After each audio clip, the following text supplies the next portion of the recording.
with the new 2014 Mazda 3. This is the hatchback, known as the Sport. It's also available as a sedan. It's a really good looking car this year. They got rid of the goofy front grin a while back, and it did mature a little, but now it's grown up and looks more like a miniature Mazda 6. Good looking car all around.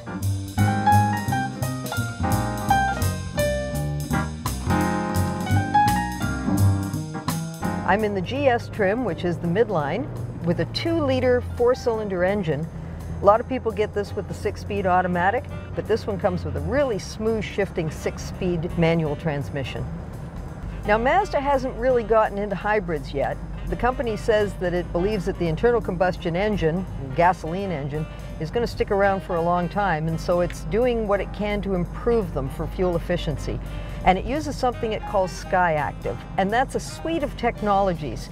It's improvements to the engine, to the transmission, and lightweight construction, because a lighter vehicle uses less fuel to move it around. So if you're looking for better fuel economy, but you don't want to get into electrification, this may be something that you should look at.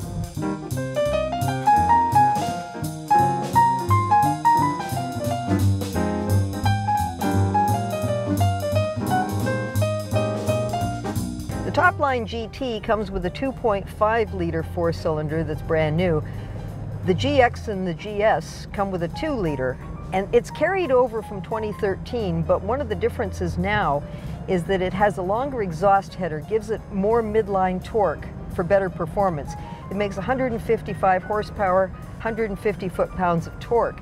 And the reason that they did it this way is because on the older one, before the redesign, there wasn't room to put this longer header in.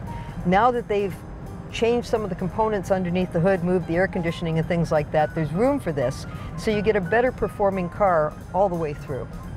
Now, Mazda for years has used the trademark zoom zoom, and you can laugh at that, but it's true. This car handles probably better than any other compact on the road. Nice and sharp, good response, nice light steering, but not so that you're feeling uncomfortable with it. Well planted on the highway. An all-around good driver that can still take you on your daily commute, but if you want to have fun with it on the twisty roads on the weekend, here's something that will really put a smile on your face. The cabin's been made over, better quality materials, really good fit and finish. The GX and the GS have a conventional speedometer. It's a little strange the way they've done it. In the Topline GT, you get a different speedometer where it has a very large tach and a smaller speedo. In the GS and the GX, which are the only ones you can get with the manual transmission, the speedo's the big one, the tach's really small. So, okay, an odd way to do it, but both of them are easy to read and they look pretty good too. The redesign did make the cabin a little roomier, but the Mazda 3 has always been a little tight in the back seat, and this one still, you get tall people back there, they may not be quite as comfortable. One thing they have done is they've cut out the back of the front seat so there's a little more room for your knees. The tablet in the middle of the dash may look a little odd, but the idea is that it keeps your eyes up and looking ahead even when you're looking at the screen. The controller system on this is something you probably expect to see in maybe a BMW or a Mercedes.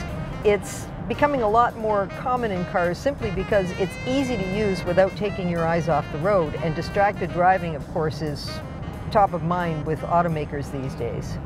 Now, the base GX starts just under $16,000, but Mazda does something a lot of the automakers do that I really don't like, and that's that they price it without air conditioning, which really, who buys it without air? So realistically, with refrigeration, you're going to be looking at about $17.5 for your base GX. Now, the mid-range GS runs from $19.7 to about $22.6. That's for the sedan. For any of these prices, you add $1,000 if you want the hatchback.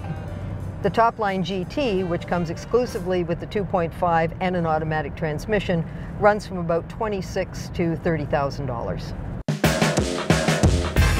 Now, whether you're looking at it for your daily commute or for a longer trip, the Mazda 3 will be able to fulfill both of these. The visibility is good.